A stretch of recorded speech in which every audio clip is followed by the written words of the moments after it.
নবীর দরবারে পুছলেন।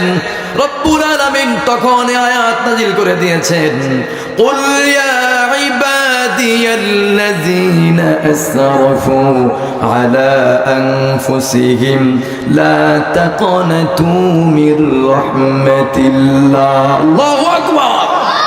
রব্বুল আলামিন বলেন, বান্দারে যত গুনাহ করেছো আমার রহমত থেকে নয়রাশ হয়ো না, আমার রহমতের আশা করো, দুহাত তুলে আমার দরবারে চাও, আমার দরবারে ক্ষমা প্রার্থনা করো এবং তওবা করো, ইস্তেগফার করো, তওবাতুন নাসুহা, খালিস দিলে তওবা করো।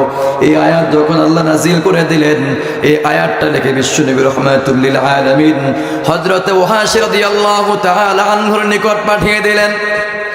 যখন ওয়াহাশী রাদিয়াল্লাহু তাআলা আনহুর নিকট এই আয়াত পুছলো, তখন তিনি ভালো করে পড়ে দেখলেন এই আয়াতের মধ্যে কোনো শর্ত লেখা নাই।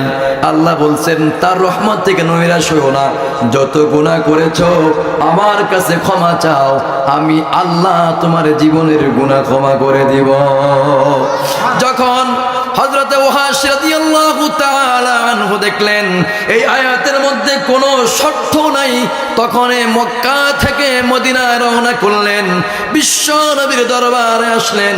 আসার পরে নবীজির হাতের মধ্যে হাত দিয়ে পড়ে নিলেন, লা ইলাহা ইল্লাল্লাহু মুহাম্মাদুর রাসূলুল্লাহ সাল্লাল্লাহু আলাইহি ওয়াসাল্লাম।